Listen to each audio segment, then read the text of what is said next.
នេះខ្ញុំសូមគោរពជម្រាបសួរទៅកាន់ពុកម៉ែបងប្អូននៅក្នុងប្រទេសនិងក្រៅប្រទេសផងដែរចាថ្ងៃនេះខ្ញុំមកចេញវីដេអូនិយាយអំពីពីប្រធានបទពុកម៉ែបងប្អូនចាទី1ការស្លៀកពាក់បង្ហាញនៅលើសង្គម social media ទី2គឺពាក់ព័ន្ធជាមួយនឹងសារព័ត៌មានមួយចំនួនដែលគាត់ផុសព័ត៌មានពាក់ព័ន្ធជាមួយនឹងការកាប់ចាក់ឬក៏ការឆ្លុះប្រកែកគ្នាអីហ្នឹងពុកម៉ែបងប្អូនចាហើយខ្ញុំសូមនិយាយបេក្ខនារីមុនចុះគឺខ្ញុំឃើញសង្គមរាល់ថ្ងៃគឺសង្គម social media ហ្នឹងគឺពួកគាត់ជាយាមបង្ហាញ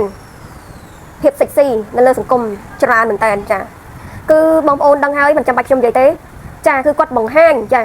យល់ទៅគេខ្មាស់របស់ឪពុកម្ដាយចែកឲ្យហ្នឹងនៅលើគោកតែម្ដងខ្ញុំសួរថាតើបងប្អូនទាំងអស់គ្នាធ្វើបែបហ្នឹងដើម្បីអីដើម្បីជន់បលិច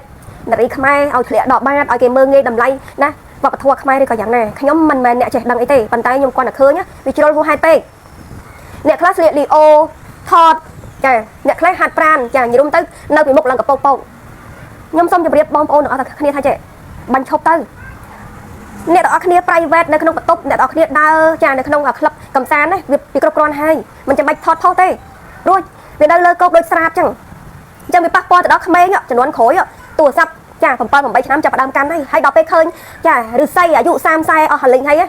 បង្ហាញចាគេខ្មាស់នៅលើកោខីពួកគាត់នេះជាតំពាំងគាត់ឃើញសភាពការបែបហ្នឹងសួរថាគាត់ហ្នឹងគិតរបៀបម៉េចចាក្មេងឥឡូវចាប់ផ្ដើមមានតណ្ហាតាំងពីក្មេងទៅហើយដោយសារតែឫស្សីល្មមហើយអាយុចង់ចូលមឈូសអស់ហើយមកស្អាតអីបង្ហាញដោះបង្ហាញចាគេខ្មាស់នៅលើសង្គមហ្នឹងអត់អាណិតកូនចៅកូនក្មួយនៅចំនួនក្រោយទេអីតំពាំងអាលួយអស់ហើយបើឫស្សីលេងចេញមកបែបហ្នឹងអីពុកម៉ែបងប្អូនចាសម្រាប់វីដេអូនេះខ្ញុំនិយាយសម្រាប់អ្នកមួយចំនួនតូចទេបើហាត់5ទៅហាត់ចោះចង់បញ្ចេញស្លៀកលីអូស្រាតអីនៅក្នុងផ្ទះក៏នៅទៅប៉ុន្តែសុំកុំបង្ហាញអីខ្ញុំសុំវអាណិតចាវប្បធម៌ខ្មែរផងខូចស្ត្រីខ្មែរអស់ហើយខូចឈ្មោះស្ត្រីខ្មែរអស់ហើយចាសូមក្រសួងវប្បធម៌បេក្ខនារីលោកជួយចាប់ការនៅច្បាប់នឹងផងបើតែមិនអញ្ចឹងទេគឺចាកូនចៅចំនួនក្រោយហ្នឹងតាមពួកនឹងអស់ចាស្ត្រីខ្មែរគឺគេមើងងាយហើយខ្ញុំនិយាយដើម្បីរក្សាវប្បធម៌ជាតិទេចាកុំឲ្យបរទេសគេមើងងាយរាល់ថ្ងៃវប្បធម៌ខ្លួនឯងហ្នឹងចង់បោះចោលអស់ហើយណោះតែរើសយកវប្បធម៌បរទេសចង់ដើរស្រាតតាមចាឆ្នេរចាដើរស្រាតអីផ្សេងអត់គិតវប្បធម៌ខ្លួនឯងទេ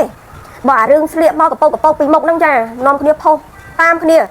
តែបើស្លៀកពាក់ប្រពៃណីវិញខ្ញុំមិនដែលឃើញចាពួកគាត់ស្លៀកតែពួកប្រមាណអង្គនៅក្នុងសង្គមហ្នឹងតែបងប្អូនហើយតារាល្បីទៀតគាត់ធ្វើចឹងដើម្បីអីស្អាតអីចិត្តងាប់អស់ហើយចាពាក់កណ្ដាលមឈូសហើយនៅបង្ហាញដល់ពេលណាទៀត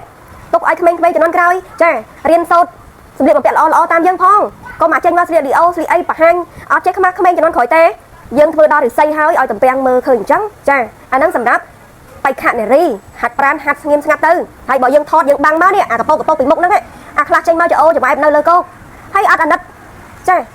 វប្បធម៌តែគេមើលងាយស្ត្រីខ្មែរងាប់ហើយចាក្នុងនាមខ្ញុំជាស្ត្រីខ្មែរខ្ញុំក៏អ្នកហាត់ប្រាណដែរប៉ុន្តែខ្ញុំមិនដល់ថ្នាក់នោះពេកទេចាចង់ធ្វើអីធ្វើស្ងាត់ទៅកុំឲ្យវាប៉ះពាល់ទៅដល់ចាសង្គមជាតិប៉ះពាល់ទៅដល់នារីខ្មែរនេះគេខំស្លៀកពាក់ឡើងត្រឹមត្រូវខ្ញុំមើលទៅចាសិទ្ធិជំទាវមួយគេស្លៀកត្រឹមត្រូវណាខូចតែពួកចាតារាមួយចំនួនទូទេនិយាយពីបង្ហាញតាកន្លែងហ្នឹងហើយដឹងគាត់មានចេតនាអីទេខ្ញុំអត់ដឹងទេស្អាតអីបូឡើងកាចាស់ហើយមួយចាចិត្តងាប់ទៅវិញហើយនៅប្រឹងស្អាតដល់ពេលណានៅបង្ហាញដល់ពេលណាទៀតចារៀនធ្វើឫស្សីឲ្យល្អបន្តិចកុំឲ្យទំពាំងរៀនតាមអាណាល្អកុំរៀនតាមអាចចេញមកដូចឫស្សីអាលួយចង់ចានេះសម្រាប់វីដេអូដែលខ្ញុំឃើញចាជាប្រចាំនៅលើសង្គមនិយាយពីថាហាត់ប្រាណក្តិតអាចនៅលើគោកចាអាខាងមុខនៅលើគោកចាចវាយចេញមកយកពីហួសហេតុពេកចាអញ្ចឹងហើយសុំឈប់បានឈប់ទៅណាខ្ញុំក៏ជានារីខ្មែរដែរខ្ញុំក៏អ្នកហាត់ប្រាណដែរតែខ្ញុំកម្រទៅថតណាចាញ់ចង់ណាខ្ញុំដឹងថាអ្នកតារាល្បីប៉ុន្តែល្បីបង្ហាញវប្បធម៌ផងកុំល្បីបង្ហាញតែអាកន្លែងចាត្រឹមចង្កេះឲ្យដល់ឡើងលើហ្នឹងមកកុំអីអាណិតខ្ញុំផងណាអាណិតដូនតាផងអាណិតចាអ្នករក្សាវប្បធម៌ផងចាគេរក្សាយើងអ្នកបំផ្លាញនោះណាចាវីដេអូហ្នឹងទី1ទី2ខ្ញុំនិយាយរឿងពួកសារព័ត៌មានខ្ញុំលើកដៃសុំវសេដ្ឋកិច្ចត្រូវការភ្ញៀវទេសចរបើលោកទាំងអស់គ្នានាំគ្នាផ្សាយតែព័ត៌មានវាយកាប់ចាក់គេឡើងមកហើយគេខ្លាចណាគេខ្លាចលោកទាំងអស់នឹងផ្សាយនឹងគេគាត់តែឃើញគេខ្លាចតែហ្មងចាខ្ញុំជម្រាបប្រាប់ជនជាតិបរទេសគឺខ្លាចបំផុតគឺឧក្រិដ្ឋកម្មហ្នឹងហើយបើយើងផ្សាយតែឧក្រិដ្ឋកម្មវាយជេរបចោពេញទឹកពេញដីចឹងណាគ្មានទេសចរណាគេចូលមកទៀតទេក្នុងនាមខ្ញុំជាកូនខ្មែរខ្ញុំរិះគន់ដើម្បីស្ថាបនាកុំដោយសារតែលុយដោយសារតែមកយូរបំផ្លាញចាចំណូលនៃប្រទេសជាតិអីសោះចាលើលោកហ្នឹងមិនថាគេមិនថាខ្ញុំទេបើឃើញប្រទេសហ្នឹងកាប់តែចាក់គ្នាទេចាតែខ្ញុំទៅប្រទេសហ្នឹងធ្វើអីខ្ញុំខ្លាចគ្រោះថ្នាក់ដល់ខ្ញុំដែរហើយអ្នកនរគ្នាពេលលើប្រទេសណាកាប់ចាក់ព័ត៌មានមិនសូវល្អអ្នកនរគ្នាចូលចិត្តទៅទេ ពីមុនអ្នកនរគ្នាអាសា share Facebook របស់ជនជាតិថៃថាថៃគេអាក្រក់ឥឡូវថៃគេយកវីដេអូខ្មែរទៅផ្សាយម្ដងដោយសារតែលោកខ្មែរទាំងអស់ហ្នឹងស្រឡាញ់មកយូរស្រឡាញ់លុយរកលុយតាម Facebook ពេកបំផ្លាញប្រទេសជាតិខ្លួនឯងមិនដឹងខ្លួនចាអ្នកណាគេចង់បើលេងចាក្មេងស្ទាវកាប់ចាក់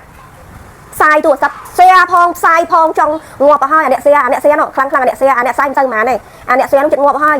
ខ្លាចតែគេមិនដឹងថាប្រទេសហ្នឹងមានចាក្មេងស្ទាវក្មេងតំណើងចាហើយមិនខ្វះអី share មែនបើអាណាផុសវប្បធម៌អាណាផុសរឿងប្រទេសជាតិល្អនោះគ្មាន share ទេតែបើថារឿងកាប់ចាក់រឿងជេររឿងផាត់ក្បត់គ្នា share ងាប់ចោលហើយចំណេញអីលោកស្រីអ្នកនាងកញ្ញាពុកម៉ែបងប្អូនខ្ញុំសូមសួរដូចហោតនាមខ្ញុំជាកូនខ្មែរចាខ្ញុំអត់អាយុច្រើនជាងអ្នកនរគ្នាទេបើខ្ញុំអត់ដែរទៅគិតរឿងអត់ប្រយោជន៍នៅលើសង្គមទេចូលមើល Facebook ខ្ញុំផងចាគិតតែរឿងវប្បធម៌រឿងចាប្រទេសជាតិរឿងធម៌រឿងសិលរឿងអាទេខ្ញុំអត់ដែរទៅ share អាវីដេអូថោកបែបនោះទេវាប៉ះពាល់ទៅដល់ប្រទេសជាតិប៉ះពាល់ទៅដល់វប្បធម៌ជាតិបើយើងស្អប់អីកុំចូល comment កុំចូល share ថ្ងៃក្រោយវាឡើងផ្សាយហើយចាអ្នកនរគ្នាកតញ្ញូអីជាមួយនឹងពួកគាត់ទៅផ្សាយអញ្ចឹងប្រទេសមានច្បាប់អ្នកណាធ្វើខុសចាដោះស្រាយជាមួយនឹងច្បាប់ទៅតែបើច្បាប់ដោះស្រាយមិនចេញចាំយើងនាំគ្នាផ្សាយព័ត៌មានរកយុត្តិធម៌តែអានេះមិនច្បាប់មិនទាន់ដោះស្រាយផងព័ត៌មានចេញមុនទេកាប់ជេរបចោលមេងស្ទាវទំនើងដេញកាប់គ្នាហើយយើងផ្សាយអញ្ចឹង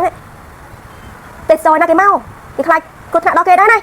ចាវីដេអូនេះខ្ញុំមានតែប៉ុណ្្នឹងទេរាល់កំហុសឆ្គងត្រង់ប្រការណានាងខ្ញុំសូមខន្តីអភ័យទោសសម្រាប់វីដេអូនេះបើខ្ញុំនិយាយខុសឆ្គងតែខ្ញុំក្នុងនាមជាកូនខ្មែរខ្ញុំចង់ការពារវប្បធម៌ខ្មែរនិងការពារចាចំណូលក្នុងប្រទេសឲ្យកាន់តែកើនឡើងបើអ្នកទាំងគ្នានៅតែបន្តវប្បធម៌ក៏បាត់ចាចំណូលប្រទេសទេសចរក៏បាត់ដែរចាបើអាចបញ្ឈប់បានកាត់បន្ថយបានសូមនាំគ្នាកាត់បន្ថយទាំងអស់គ្នាចាដើម្បីប្រទេសជាតិដើម្បីជាតិយើងទាំងអស់គ្នាទេចាសូមអរគុណសូមជម្រាបលា